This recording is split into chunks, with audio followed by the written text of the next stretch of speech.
इस कहानी की शुरुआत में हम लॉरेंज नाम के एक लड़के को देखते हैं जो एक पेड़ के नीचे अपने दोस्त लियो से मिलने जाता है। लियो एक इन्वेंटर था जिसे खोज करना और नई नई चीजें बनाना काफी पसंद थी। वो हर चीज में बेहतर था और उसे पेंटिंग करना भी काफी पसंद था। लॉरेंज जब लियो के पास जाता है तो देखता है कि उसने एक नई गाड़ी बनाई थी जो पानी में भी चल सकती थी, लेकिन उसने अभी तक अपनी गाड़ी का परीक्षण नहीं किया था।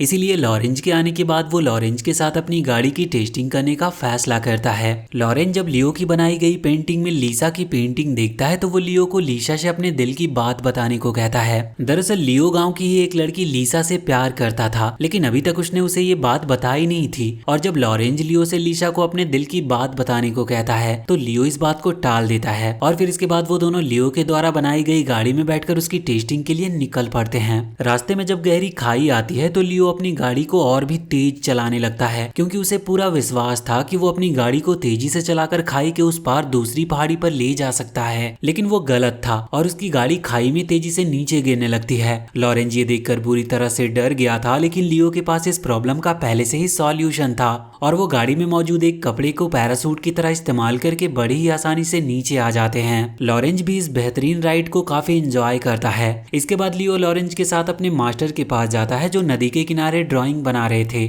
और लियो की तरह वो भी एक जीनियस थे। लियो के मास्टर लियो से पूछते हैं कि क्या तुम्हारा पानी के अंदर जाने का सूट बनाने का काम कंप्लीट हुआ या नहीं। इस पर लियो अपने मास्टर को हाँ में जवाब देता है और उन्हें बताता है कि उसने पानी के अंदर जाने के सूट का नाम डाइविंग सूट रखा है। इसके बाद वो लॉरेंज के साथ लीसा से मिलने जाता है। लीसा अपने डैड के साथ गांव में खेती करती थी और वो लियो और लॉरेंज की काफी अच्छी दोस्त थी। लियो उसको अपने साथ अपनी गाड़ी में आने को कहता है क्योंकि वो उसे अपनी डाइविंग सूट दिखाना चाहता था। लीसा को इस समय घर पर कुछ काम था, लेकिन फिर भी वो लियो के कहने पर उसके साथ जाती है। अब लियो लीसा और लॉरेंज के साथ अपनी गाड़ी में बैठकर तेजी से तालाब की तरफ बढ़ने लगता है। रास्ते में जब लीसा लियो को अपनी गाड़ी तेज चलाने को बोलती है तो लियो अपनी गाड़ी के दोनों तरफ विंग्स निकाल देता है, जिसके बाद वो अपनी गाड़ी को बहुत तेजी से चलाकर जल्दी वो तालाब पे पहुंच जाते हैं। लियो ने अपनी गाड़ी को इस तरह से बनाया था कि वो पानी में भी तैर सकती थी, इसीलिए तालाब के बीच में आने के बाद भी वो लोग डूबते नहीं और तालाब के दूसरे किनारे आ जाते हैं। इसके बाद लियो लॉरेंज और लीसा को अपना डाइविंग सूट दिखाता है जिसे पहनकर वो तालाब के अंदर जाने वाला था।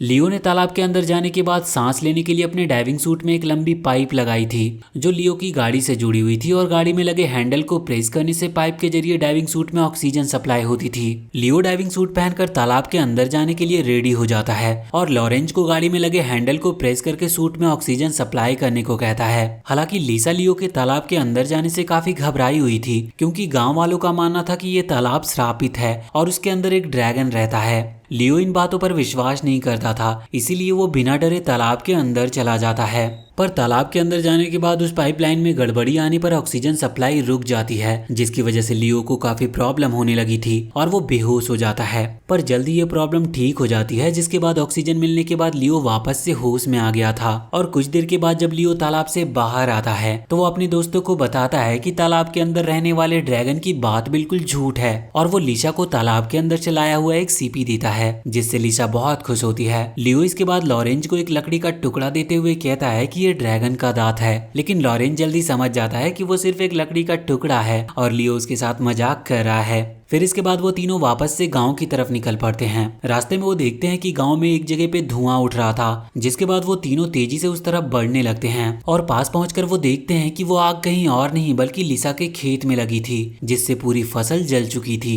लीसा और उसके डैड ये देखकर बहुत दुखी थे, क्योंकि फसल के बर्बाद होने के बाद उनके पास अपना कर्ज चुकाने का और कोई रास्ता नहीं था। लियो लीसा को समझाने की कोशिश करता है कि सब कुछ ठीक हो जाएगा, लेकिन लीसा उसके ऊपर गुस्सा होकर वहां से चली जाती है, क्योंकि अगर वो लियो के कहने पर उसके साथ तालाब के पास एक्सपेरिमेंट देखने नहीं गई होती तो उसके खेत में आग नहीं लगती। लीसा के गुस्सा होकर वहां से जाने से लियो बहुत दुखी था और किसी भी तरह लीसा और उसके डैड की मदद करने का वो फैसला करता है। अब वहां पर लियो के गुरुजी भी आ जाते हैं, जो लियो को परेशान देखकर उसे शहर में एक पते पर जाने को कहते हैं, जहाँ पर लियो अपनी पेंटिंग बनाने की कला से कुछ पैसे कमा सकता था, जिनसे वो लीसा की मदद कर सकता था। लियो के मास्टर ने लियो के साथ ही लॉरेंज को भी शहर में एक रसोई का काम दिलाने का वादा किया, इसीलिए वो दोनों शहर में अपने मास्टर मास्टर के बताए गए पते पर जाने के लिए राजी हो जाते हैं। अब लियो अपनी गाड़ी से घर की तरफ निकल जाता है और लॉरेंज को अगले दिन उसी जगह पर मिलने को कहता है और साथ ही लिसा को इसके बारे में कुछ भी बताने से मना किया था उसने। लियो के वहाँ से जाने के बाद लॉरेंज जब अपने घर की तरफ जा रहा होता है तो वहाँ पर लिसा आ जाती है,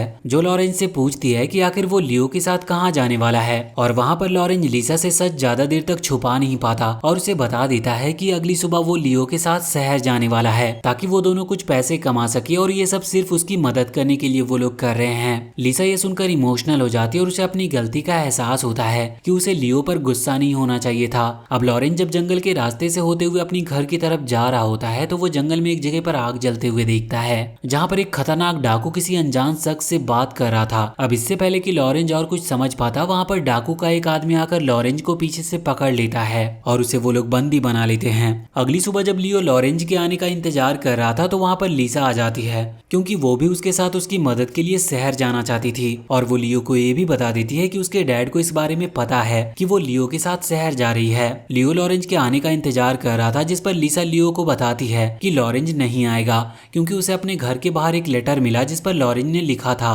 कि वो अपने डैड के साथ पास के शहर में घोड़ों का मेला देखने जा रहा है। लियो को ये बात काफी अजीब लगती है लेकिन फिर भी वो इस बात को सच मानकर लिसा के साथ शहर की तरफ निकल पड़ता है। शहर पहुंचकर सबसे पहले लिसा और लियो की मुलाकात कुछ अजीब लोगों से होती है जिनसे बचकर वो दोनों किसी तरह शहर के मेन मार्केट में आ जाते हैं। इस दौरान एक छोटी बच्ची जब एक ठेले से सेब चुराकर भाग रही होती है तो लिसा लियो को उस छोटी लड़की के पीछे जाने से रोकती है और लियो को समझाती है कि जरूर वो छोटी बच्ची भूखी होगी जिसकी वजह से उसे चोरी करनी पड़ी। इसके बाद वो दोनों एक ऐसे जगह पर आते हैं जहाँ पर एक जादूगर शो दिखा रहा था और वो सभी को बताता है कि किस प्रकार सालों पहले समुद्र में खजाने से भरा एक जहाज सफर तय कर रहा था और खराब मौसम और समुद्र की ऊंची लहरें जहाज को डुबोना चाहती थी और वहीं समुद्री लुटेरे जहाज से सोना लूटना चाहते थे। अंत में तूफान में फंसकर जहाज समुद्र में डूब गई और जहाज के साथ ही खजाना भी कहीं खो गया। लेकिन जादूगर के पास उस खजाने से भरे डूबे हुए जहाज का एक नक्शा था जिसे वो 100 रुपए में बेच रहा था। लियो ये कहानी जानकर उस जादूगर से नक्शा खरीदने का फैसला करता है ताकि खजाने को ढूंढकर अपनी पूरी प्रॉब्लम को वो सॉल्व कर सके।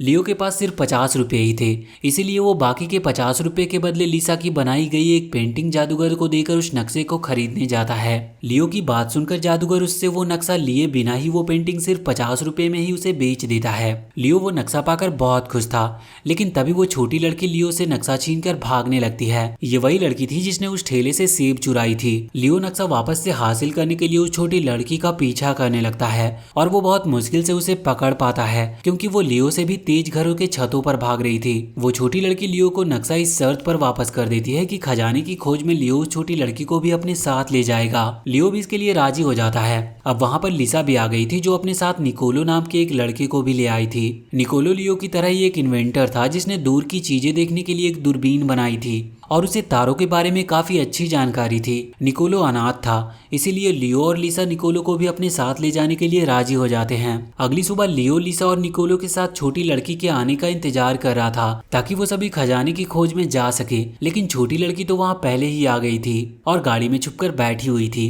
इसके बाद वो सभी खजाने की खोज में समुद्र की तरफ निकल पड़ते हैं। अपनी गाड़ी को समुद्र में लैंड कराने के बाद लियो उसे पूरी तरह से एक नाव में बदल देता है और फिर इसके बाद वो सभी समुद्र में खजाने की खोज में निकल पड़ते हैं। वहीं दूसरी तरफ लॉरेंज को किडनैप करने वाला समुद्री डाकू अपने एक साथी को कबूतर मारकर खाने पर सजा दे रहा था कि तभी उसके साथी उसे बताते हैं कि लियो अपने साथियों के साथ छोटी नाव से खजाने की खोज में वहां आ चुका है। लियो को वहां पर देखकर समुद्री डाकुओं का सरदार लियो पर छुपकर नजर रखने का फैसला करता है क्योंकि लियो उस खोए हुए खजाने तक पहुंच सकता था। इसके बाद हम वापस से लियो को देखते हैं जो रात होने पर अपने साथियों के साथ समुद्र के किनारे आग जलाकर बैठा था और बातों ही बातों में निकोलो उन सभी को सूर्य ग्रहण के बारे में बताने लगता है कि किस प्रकार जब चांद सूरज और पृथ्वी के बीच में आ जाता है तो सूर्य ग्रहण होता है और जो जल्दी होने वाला है। किसी को भी निकोलो की बातों में इंटरेस्ट नहीं था, इसीलिए वो सभी वहाँ से चले जाते हैं।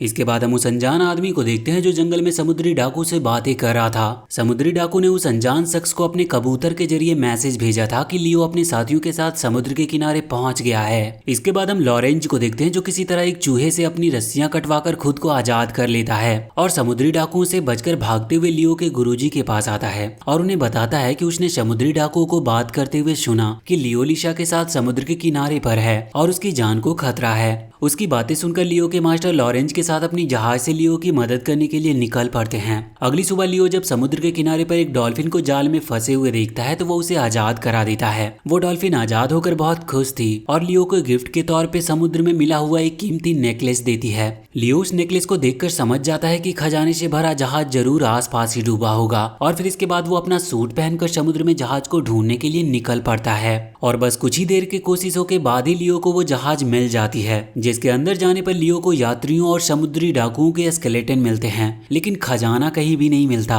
और वहीं जहाज में पहुंचने पर शार्क लियो पर हमला कर देती है, लेकिन लियो बड़े ही चालाकी से हवा के पाइपलाइन का इस्तेमाल करके उन शार्क को वहां से भगा देता है और सही सलामत वापस लौट आता है। वो वापस आकर अपने साथियों को बताता है कि उसे डूबा हुआ जहाज तो मिला, लेकिन उसके अंदर खजाना नहीं मिला। वहीं लियो का जासूसी कर रहा समुद्री डाकू छुपकर ये बातें सुन रहा था। इसके बाद वो जासूस अपने कैप्टन के पास आकर उसे सारी बातें बताता है कि किस प्रकार लियो को डूबे हुए जहाज में खजाना नहीं मिला। उनका सरदार ये जानकर बहुत खुश होता है और उन दोनों को खुद समुद्र के अंदर जाकर उस जहाज के मलबे के अंदर खजाना ढूंढने को कहता है। वो दोनों जासूसों के पास लियो की तरह एडवांस सूट नहीं थे, इसीलिए वो दोनों ड्रम के अंदर ही एक छोटी सी पाइप लगाकर खुद के लिए सूट बना लेते हैं और नाव से डूबे हुए जहाज के मलबे के पास पहुंच जाते हैं। लेकिन इससे पहले कि वो दोनों समुद्र में छलांग लगाते बहुत तेज बारिश होने लगती है, जिसके दौरान उन दोनों के ऊपर आसमान से बिजली गिर जाती है, लेकिन वो दोनों बच जाते हैं और अपनी जान बचाकर वापस भाग जाते हैं। वहीं दूसरी तरफ निकोलो बारिश का मजा ले रहा था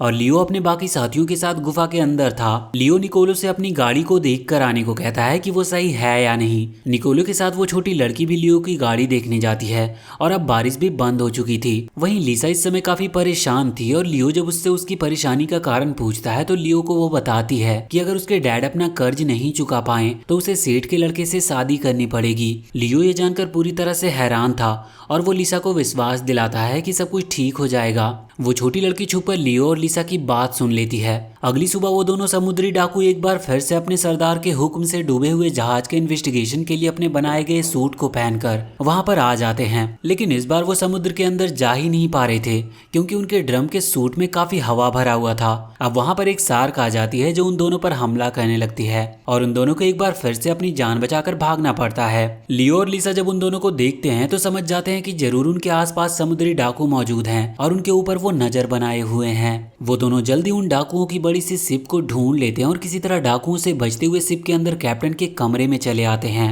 कमरे में मौजूद चिट्ठियों से उन्हें पता चलता है कि उनके ऊपर नजर रखी जा रही थी। अब कमरे में समुद्री डाकुओं का सरदार भी आ गया था, लेकिन वो लियो और लिसा को देख नहीं पाता क्योंकि वो दोनों वहीं पर छिप गए थे। कुछ देर बाद लिसा और लियो के पास एक चूहा आता है, लेकिन वो दोनों बिना आवाज किए छिपे रहते हैं। वहीं कैप्टन जब अपने शिप में एक चूहे को देखता है तो उसे वो मारने के लिए उसका पीछा करता है और इसी बीच जब वो उस चूहे का पीछा करते हुए कमरे से बाहर आता है तो इस मौके का फायदा उठाकर लियो लिसा के साथ अपनी जान बचाकर शिप से वापस आ जाता है। वापस आने के बाद लियो को याद आता है कि जब वो खजाना ढूंढने के लिए समुद्र के अंदर गया था तो उसे समुद्री जहाज के 2 हैंडल दिखाई दिए थे, जिसका मतलब है कि समुद्र में डूबी हुई 2 शिप है और उसने अभी तक सिर्फ एक शिप को ढूंढा था और शायद वो डाकुओं की शिप थी और खजाने से भरी शिप अभी तक किसी को मिली नहीं है। लियो और उसके सारे साथी ये जानकर बहुत खुश होते हैं क्योंकि अब भी उन्हें खोया हुआ सोना मिल सकता था। ये बात पता चलने के बाद लियो लिसा के साथ अपनी छोटी सी और एडवांस नाव में बैठकर खजाने की खोज में निकल पड़ता है। उन दोनों के वहां से जाने के बाद निकोलो छोटी लड़की के साथ मिलकर एक छोटी सी राफ्ट बनाता है और समुद्री डाकुओं की शिप की तरफ जाकर उन्हें डिस्ट्रैक्ट करने की कोशिश करता है ताकि लियो और लिसा समुद्री डाकुओं से बचकर खजाने को ढूंढ सके। डाकुओं के सरदार की नजर जब निकोलो और छोटी लड़की पर जाती है तो वो उन दोनों को बंदी बनाकर अपने शिप पर कैद कर लेता है। वहीं दूसरी तरफ लियो अपना सूट पहनकर समुद्र के अंदर से होते हुए जब पहाड़ी से गिर रहे झरने के उस पार जाता है तो देखता है कि वहां पर यात्रियों की वही जहाज मौजूद थी जिसमें कीमती खजाना था और शायद डाकुओं से बचने के लिए शिप के कैप्टन ने शिप को वहां पर छुपा दिया। इसके बाद लियो लिसा को वहां पर बुला लेता है और जब वो दोनों शिप के अंदर जाते हैं तो उन्हें वहां पर यात्रियों के कंकाल मिलते हैं और साथ ही खजाना भी वहीं पर उन्हें मिलता है। शिप काफी पुरानी होने की वजह से टूटने लगी थी, लेकिन फिर भी लियो और लिसा खजाने का बॉक्स अपने साथ लेकर वापस समुद्र के किनारे पर आ जाते हैं। अब इससे पहले कि वो दोनों बॉक्स खोलकर खजाना अपनी आंखों से देखते, समुद्री डाकू तोप से उनके ऊपर हमला कर देते हैं जिससे वो दोनों दूर जाकर गिरते हैं और इसी मौके का फायदा उठाकर समुद्री डाकू खजाना हासिल कर लेते हैं। समुद्री डाकुओं का सरदार जब अपने साथियों को खजाने से भरा बॉक्स खोलने को कहता है तो वो उसे खोल ही नहीं पाते, जिससे सरदार उन पर बहुत गुस्सा होता है। अब सरदार गुस्से में निकोलो और छोटी लड़की को समुद्र में फेंक कर भूखे शार्क को खिलाने का फैसला करता है। लेकिन इससे पहले कि वो ऐसा कर पाता, शिप में लियो और लिसा भी छुप कर आ जाते हैं। लियो उन डाकुओं के सरदार से खजाने से भरा बॉक्स खोलने का वादा करता है, लेकिन इसके बदले वो निकोलो और छोटी लड़की को छोड़ने को कहता है। सरदार भी इसके लिए तैयार हो गया था, जिसके बाद लियो खजाने से भरे बॉक्स को शिप के किनारे समुद्र के ऊपर बांधकर समुद्र में छोटी मछलियों को डालने लगता है। और जब ढेर सारी डॉल्फिन आकर उन छोटी मछलियों को खाने लगती है तो उनकी आवाज से वो बॉक्स खुल जाता है। बॉक्स खुलने पर ढेर सारा खजाना देखकर डाकुओं का सरदार बहुत खुश होता है। लियो जानता था कि खजाना मिलने के बाद डाकू उन सभी को मार देंगे, इसीलिए वो लिसा से खजाने से भरे बॉक्स की रस्सी को काटने को कहता है। और जैसे ही लिसा रस्सी काटती है, खजाना समुद्र में गिरने लगता है। लेकिन उन डाकुओं का सरदार अपने चाकू की मदद से खजाने को समुद्र में गिरने से रोक लेता है और अब वो लिसा को भी बंदी बना लेते हैं। लेकिन लियो किसी तरह उनसे अपनी जान बचाकर समुद्र में कूद जाता है। डाकुओं को लगता है कि लियो को भूखी शार्क खा गई, लेकिन अगले ही पल लियो समुद्र से बाहर निकलता है और रस्सी काटकर खजाना अपनी छोटी सी नाव पर रखकर वहां से भाग जाता है। डाकू लियो का पीछा करने लगते हैं और उस पर अपनी तोप से हमला करके उसकी छोटी सी नाव को पूरी तरह से डिस्ट्रॉय कर देते हैं। लेकिन लियो अब भी हार नहीं मानता और 2 डॉल्फिन की मदद से अपनी टूटी हुई नाव के टुकड़े की मदद से हवा में उड़ने लगता है। समुद्री डाकू जब हवा में उड़ रहे लियो पर तोप से हमला करते हैं तो तोप का गोला वापस आकर उनकी शिप पर गिरता है, जिससे उनकी शिप बीच से टूट जाती है और सारे डाकू समुद्र में डूबने लगते हैं। लियो किसी तरह निकोलो और छोटी लड़की को बचाने में कामयाब रहता है और वो सभी सही सलामत एक दूसरी शिप पर आ जाते हैं। और ये शिप किसी और की नहीं बल्कि लियो के मास्टर की थी और उस शिप पर मास्टर के साथ लॉरेंज भी मौजूद था। लियो और उसके साथी मास्टर और लॉरेंज को देखकर बहुत खुश होते हैं, लेकिन अब अगले ही पल उन सभी के ऊपर एक जाल आकर गिरता है और उन्हें कैद कर लिया जाता है। यहाँ पर लियो को पता चलता है कि उसके मास्टर कोई और नहीं बल्कि डाकुओं के सरदार हैं और उन्हीं ने लियो के पानी में जाने वाले सूट को देखकर लिसा का खेत जलाया था और लियो को शहर में भेजकर उसे अपने आदमियों से खजाने का नक्शा दिलाया ताकि जब लियो खजाना ढूंढ ले तो वो बड़े ही आसानी से खजाने को हासिल कर ले उससे। लियो और उसके साथी ये सब देखकर बहुत गुस्से में थे। डाकुओं का सरदार लियो से वो खजाना देने को कहता है, लेकिन लियो चाहकर भी अपने मास्टर को खजाना नहीं दे सकता था क्योंकि उसने खजाने को समुद्र में गिरा दिया था। अब निकोलो डाकुओं से कहता है कि तुम लोग खजाने को हाथ भी मत लगाना वरना सूरज काला पड़ जाएगा और पूरी दुनिया तबाह हो जाएगी। निकोलो की बात सुनकर सारे डाकू हंसने लगते हैं, लेकिन अगले ही पल सूर्य ग्रहण होने पर सूरज पूरी तरह से काला पड़ जाता है, जिससे वो डाकू बुरी तरह से डर जाते हैं और निकोलो की बात सच मानकर अपनी जान बचाकर समुद्र में कूदने लगते हैं। लियो और उसके साथी खुद को आजाद कर लेते हैं, लेकिन लियो के मास्टर यानी कि डाकुओं के असली सरदार वापस से शिप पर आ गए थे और खजाना हासिल करने के लिए वो लियो पर हमला करने लगता है। वहां पर लियो और मास्टर के बीच में एक खतरनाक फाइट होती है, लेकिन लियो बड़े ही आसानी से मास्टर को हराकर समुद्र में फेंक देता है, जहां पर शार्क उनके ऊपर हमला करने लगती है। इसके बाद लियो अपने साथियों के साथ वापस आता है। वापस शहर में आने के बाद निकोलो उन सभी से विदा लेकर अपने घर चला जाता है, लेकिन उस छोटी लड़की के पास उसका घर नहीं था और ना ही उसके कोई पेरेंट्स थे, इसीलिए वो लियो, लिसा और लॉरेंज के साथ गांव में आ जाती है। गांव में आने के बाद लिसा अपने डैड से मिलकर बहुत खुश थी और क्योंकि लियो ने थोड़ा सा खजाना समुद्र में फेंकने से बचा लिया था, इसीलिए उसकी मदद से लिसा के डैड का कर्ज भी खत्म हो जाता है और लिसा को उस जमींदार के बेटे से शादी नहीं करनी पड़ती और अब वो छोटी लड़की लियो और लिसा के साथ गाँव में ही रहने लगती है। और इसी के साथ ये मूवी यहीं पर खत्म होती है। तो वीडियो अगर पसंद आई हो तो चैनल को सब्सक्राइब करके बेल आइकन जरूर दबा ले।